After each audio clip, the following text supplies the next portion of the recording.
Good morning dear students. Gayatri Vidya Mandir Sanchore के YouTube channel पे आपका एक बार पुनः स्वागत है।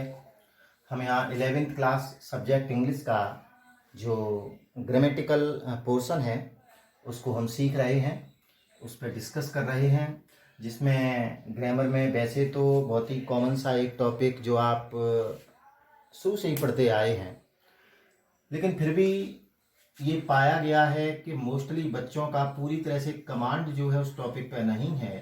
तो इसलिए मैंने सबसे पहले जो टॉपिक लेना चाहा है वो है आपका टेंस का टॉपिक।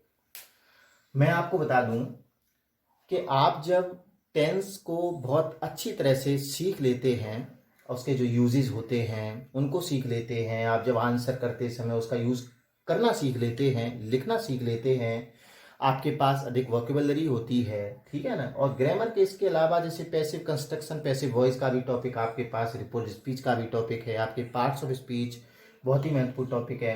ये टॉपिक सिंथेसिस, ट्रांसफॉर्मेशन है। तो ये जब चीज़ें आप सीख लेते हैं तो आप ये मान लें कि आप जो है अपने जो भी आंसर हैं उनको प्रेजेंट करने में समर्थ हो जाते हैं, जो कि आपकी आगे की क्लास के लिए, आपकी 12th की क्लास के लिए बहुत ही ज़्यादा महत्वपूर्ण है। वहाँ पे ग्रामर तो नहीं आता है, लेकिन राइटिंग पोर्शन इतना आता है कि अगर बच्चा अच्छे से लिख सकता है, अपनी बात को अगर अंग्रेजी में लिख सकता है तो निश्चित रूप से अच्छे अंक प्राप्त करने के योग्य है, और वो कर भी सकता है। लेकिन यदि आप किसी भी आंसर को केवल रट्टा मार रहे हैं, आप उसे प्रेजेंट नहीं कर पाते हैं, उसे लिख नहीं पाते हैं, तो ऐसी स्थिति में आपके अच्छे अंक आने की संभावनाएं थोड़ी सी कम रह जाती हैं। इसलिए सबसे अच्छा टॉपिक आपका टेंस है। टेंस में भी आपने सबसे पहले जो सिंपल प्रेजेंट था वो आपने सीख लिया था, और आज जिस टेंस का हम जिक्र करेंगे वो होगा आपका प्रेजेंट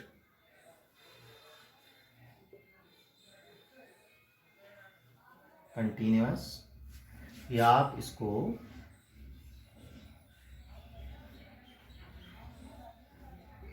प्रेजेंट प्रोग्रेसिव टेंस भी कहते हैं। टाइम क्या है? प्रेजेंट यानी वर्तमान की बात करेगा, और कंटिन्यू से ही स्पष्ट हो जाता है कि यहाँ पे आपका काम जो है वो लगातार चल रहा है। काम की स्टेटस क्या है, कार्य की स्थिति क्या है, कि कार्य जो है कंटिन्यू है, या कह सकते हैं कि आपका जो वर्क है वो प्रोग्रेसिव है, ठीक है ना। वर्क इज ऑन प्रोग्रेस, अर्थात कार्य जो है वो आपका चल रहा है, तो उसे हम क्या कहते हैं? प्रेजेंट कंटिन्यूअस या फिर प्रेजेंट प्रोग्रेसिव टेंस बोलते हैं। इसके करने के क्या रूल हैं उनको देखते हैं, इसके जो कीवर्ड्स हैं, जो इंपोर्टेंट इसकी एडवर्ब्स हैं उनको देखते हैं, और किस प्रकार से इसको किया जाता है, इसकी एक एक्सरसाइज भी हम बाद में देखेंगे। तो अभी हम इसके देखेंगे कुछ जो जनरल रूल्स हैं। तो आपको सबसे पहले बताऊं, जनरल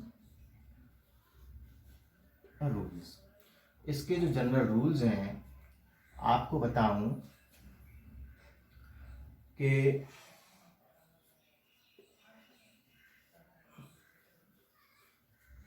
ये जो सिंगुलर सब्जेक्ट होते हैं, सिंगुलर सब्जेक्ट के साथ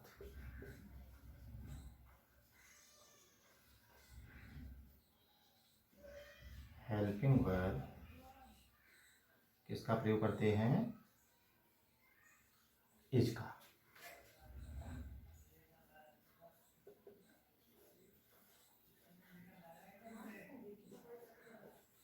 इसके अलावा प्लूरल सब्जेक्ट के साथ हेल्पिंग वर्ब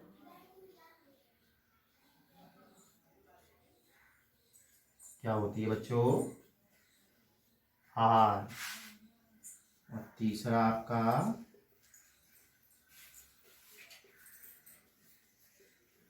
आई के साथ जो हेल्पिंग वर्ब है कौन सी है? एम। तो ये चीज आपको ध्यान रखनी है। आप अभी सिंपल प्रेजेंट इससे पहले पढ़ रहे थे, उसमें सिंगुलर सब्जेक्ट के लिए अफर्मेटिव में तो आप हेल्पिंग वर्ब का यूज करते ही नहीं थे, नेगेटिव इंटेरोगेटिव में करते थे तो वहां पे डज का प्रयोग होता था, प्लूरल के लिए आपका डू का प्रयोग होता था, लेकिन यहाँ सिंगुलर के लिए इज का प्रयोग है, प्लूरल के लिए आर का प्रयोग है। और आपको ध्यान रखना है कि आई के साथ यहाँ पे किसका प्रयोग आप करेंगे, एम का करेंगे। और एक चीज आपको जो ध्यान रखनी है,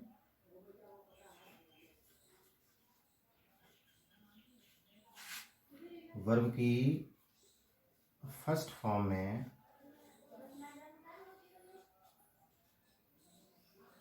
आईएनजी का प्रयोग करते, ठीक है। भले ही आपका अफर्मेटिव सेंटेंस हो, भले ही आपका नेगेटिव सेंटेंस हो या इंटेरोगेटिव सेंटेंस हो, प्रत्येक सेंटेंस में आपकी हेल्पिंग वर्ब्स का यूज जो है वो आवश्यक रूप से किया जाता है। और इज के साथ, आर के साथ, एम के साथ क्या लगेगा, आईएनजी का प्रयोग होगा वर्ब की फर्स्ट फॉर्म में। जब वर्ब की फर्स्ट फॉर्म में आईएनजी का प्रयोग उनके साथ होगा तभी ये प्रेजेंट कंटिन्यूअस टेंस होगा। क्योंकि आपको ध्यान हो, मैं सबसे पहले शुरुआत में ही आपको बताया, जैसे मैं सेंटेंस कह दूं Ram is a good boy, तो राम एक अच्छा लड़का है, यहाँ पे ये प्रेजेंट कंटिन्यूअस नहीं कहोगे आप, इसको केवल सिंपल सेंटेंस कहोगे, वो भी किसका, प्रेजेंट का, ठीक है। तो इस चीज को भी ध्यान रखना है। इसमें सबसे पहले हम देखते हैं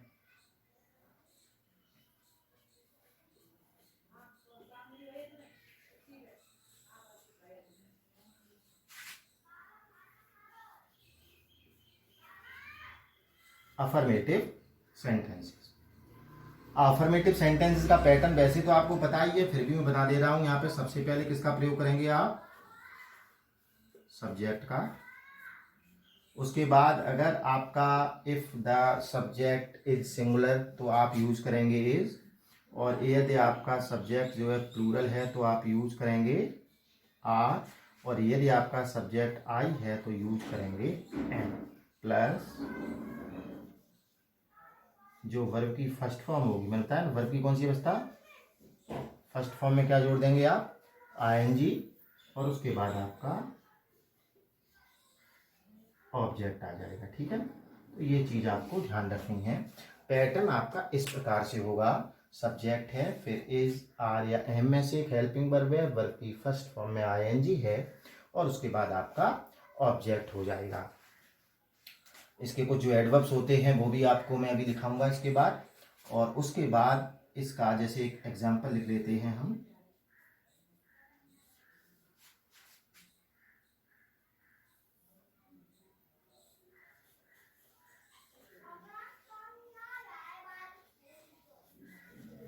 English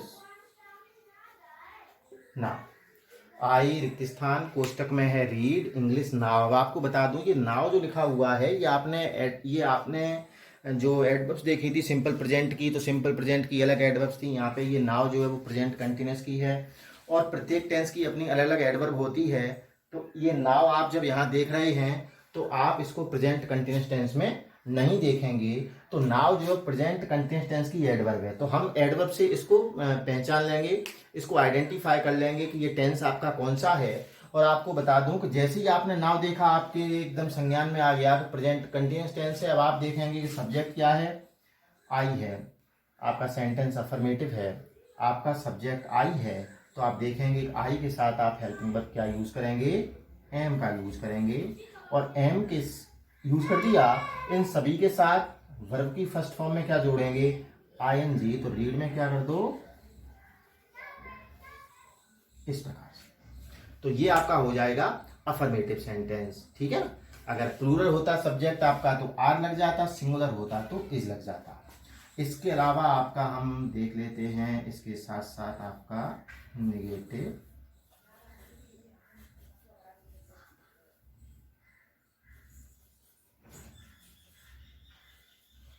negative sentences. Negative sentences, अब नेगेटिव सेंटेंसेस हैं, नकारात्मक वाक्य है, तो बस नकारात्मक वाक्य का मतलब क्या, नॉट का प्रयोग करना है। तो इसका जो पैटर्न होगा इस प्रकार से, जो पैटर्न इसका बनेगा वो होगा सबसे पहले सब्जेक्ट इज, एम, आर, और जो भी हेल्पिंग वर्ब होगी कर्ता के वचन के अनुसार, उसके बाद आप नॉट का प्रयोग करेंगे, और नॉट के बाद आप जो वर्ब की फर्स्ट फॉर्म है उसमें क्या जोड़ देंगे, आईएनजी, और उसके बाद आप किसका प्रयोग कर देंगे, ऑब्जेक्ट का। ठीक है, तो ये जो पैटर्न है वो किसका हो जाएगा, आपका निगेटिव सेंटेंसेस का, नकारात्मक वाक्य का। एक सेंटेंस हम देख लेते हैं इसका एग्जाम्पल के रूप में।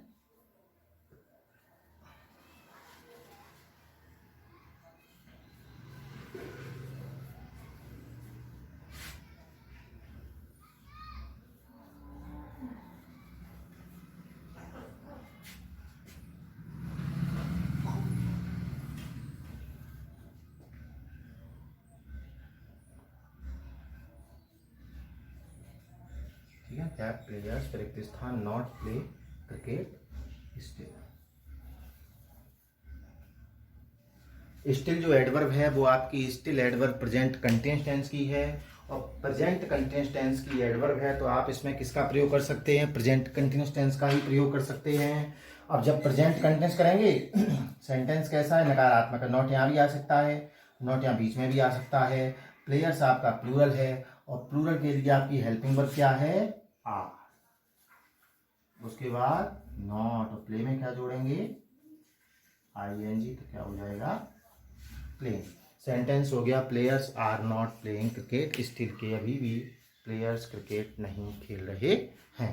आप सबसे पहले तो इसका एक स्क्रीनशॉट लें, और उसके बाद इसका जो इंटेरोगेटिव का पैटर्न है वो किस प्रकार से होता है, इसके इम्पोर्टेंट जो कीवर्ड्स या कह सकते हैं इसके जो एडवर्ब्स हैं वो क्या होते हैं, उसको हम देखते हैं। अब देखते हैं हम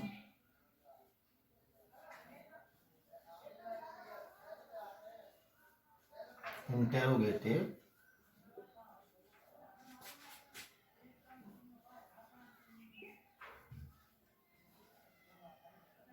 सेंटेंस। अब देखो इंटेरोगेटिव सेंटेंस जो है वो कितने हैं, दो प्रकार के होते हैं, टू टाइप्स हैं उनके। कौन कौन से हैं, हम पहले देखते हैं यहाँ पे। Yes no answer type question. Yes no answer type question, और yes no answer type question जो है वो हमेशा ही मैंने बताया कि केवल ऐसे प्रश्न, वो प्रश्न होते हैं जिनका उत्तर हाँ या ना में दिया जा सकता है। जिन प्रश्नों को शुरू किससे करते हैं हम, हेल्पिंग वर्ब से। तो देखो अगर सब्जेक्ट सिंगुलर है तो सबसे पहले क्या लिखना पड़ेगा, इज। यदि प्लूरल है तो क्या लिखना पड़ेगा, आर। और आई है तो क्या लिखोगे, एंड देन सब्जेक्ट। उसके बाद जो वर्ब की फर्स्ट फॉर्म है उसमें ING, उसके बाद ऑब्जेक्ट, और फिर आपका क्वेश्चन। दूसरा टाइप है इसका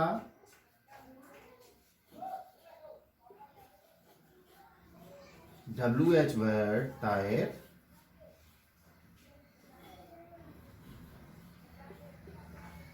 क्वेश्चन। तो इसके लिए क्या करते हैं कि जो भी आपका WH वर्ड है वो ही सबसे पहले लिखा जाएगा, फिर आपकी वही helping verb according to the subject of number of subject is M या R, और उसके बाद आप लगाएंगे सब्जेक्ट वर्ब की फर्स्ट फॉर्म में ING,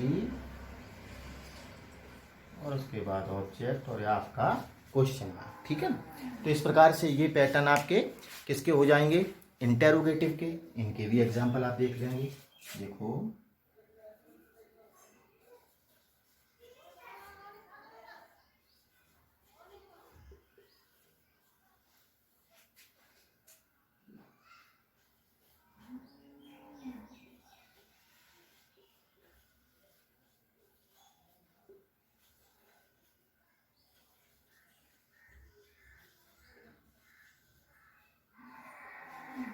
एक और देख लेंगे।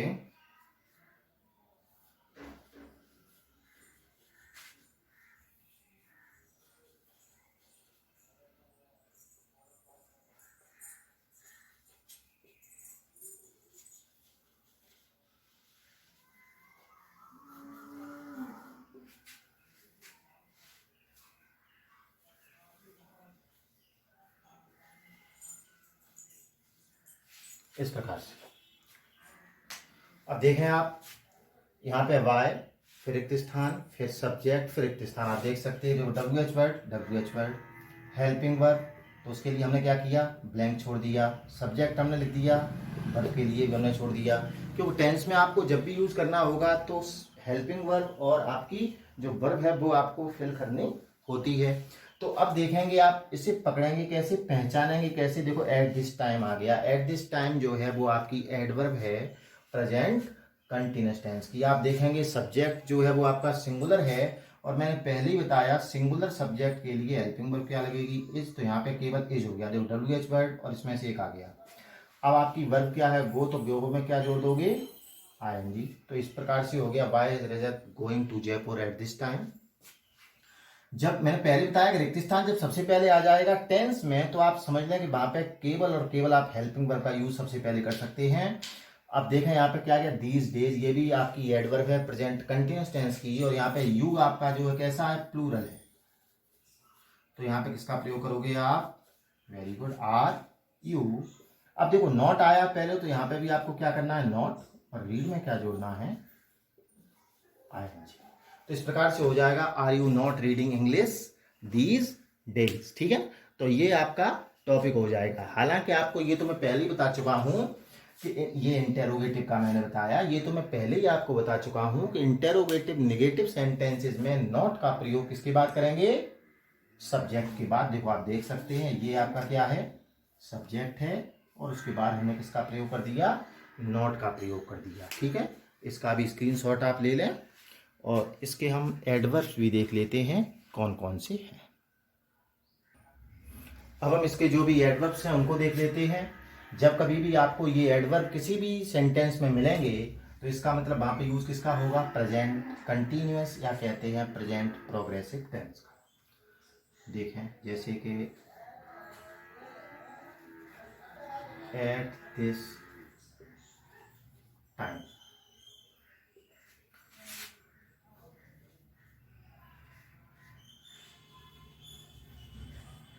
या फिर एट प्रेजेंट, या फिर एट दिस मोमेंट। ठीक है, जैसे कि these days,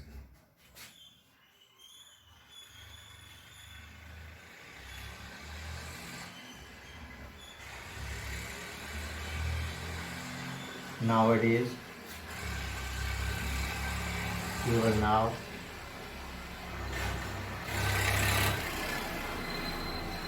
right now,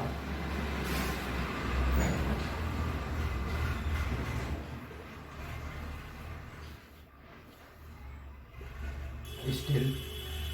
ठीक है, एट दिस टाइम यानी अभी, एट प्रेजेंट का मतलब भी अभी चल रहा है काम, एट दिस मोमेंट का मतलब भी इसी समय, दीज डेज का मतलब क्या है, इन दिनों, नाउ डेज का मतलब भी आजकल या इन दिनों, नाउ का मतलब अभी, राइट नाउ का मतलब बिल्कुल अभी, और स्टिल का मतलब अभी भी। ठीक है ना, फिर भी। तो ये एडवर्ब जब भी आएंगे किसी भी सेंटेंस में, तो इसका मतलब वहां पे आप किसका यूज करेंगे, आप यूज करेंगे वहां पे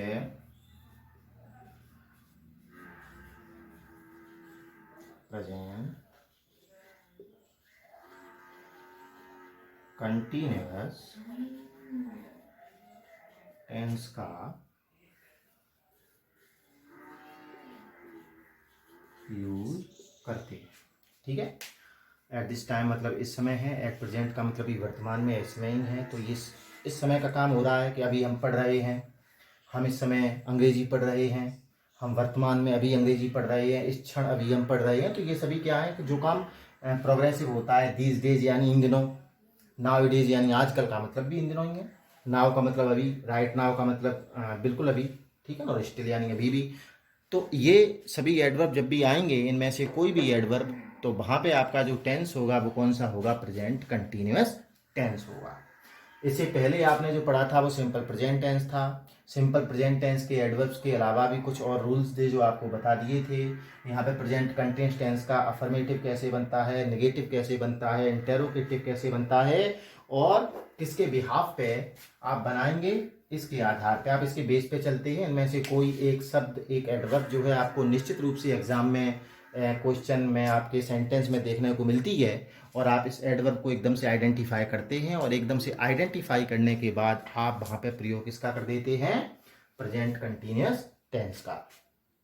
उम्मीद करता हूँ ये सभी वीडियोस जो 11th क्लास के तो अभी ही शुरू किए गए हैं, कुछ दिन पहले ही, निश्चित रूप से आपको समझ में आ रहे होंगे। फिर भी आपको अगर किसी प्रकार की कोई भी परेशानी, कोई भी दिक्कत होती है, कहीं समझने में दिक्कत होती है, मैं तो ये प्रयास कर रहा हूँ ताकि प्रत्येक स्टूडेंट को, ठीक है, बिल्कुल जीरो लेवल से, कि प्रत्येक स्टूडेंट को ये चीज़ जो है समझ में आ जानी चाहिए। हो सकता है बहुत से स्टूडेंट्स को ये चीज़ें पहले से ही आती हों, लेकिन फिर भी हमारा जो उद्देश्य है वो प्रत्येक बच्चे को समझाना है। इस प्रत्येक बच्चे को देखते हुए, उस कमजोर से कमजोर बच्चे को देखते हुए मैं इस प्रकार से इसे पढ़ाने का प्रयास कर रहा हूँ। उम्मीद करता हूँ आपको समझ में आ रहा होगा। आप इसको पढ़ें, इसका थोड़ा अभ्यास करें, ये एडवर्ब्स जो है इनको याद करें, और आगे हम इसका एक एक्सरसाइज सेट जो है वो लेकर के आपके सामने जल्द ही उपस्थित होंगे। पढ़ते रहें। धन्यवाद।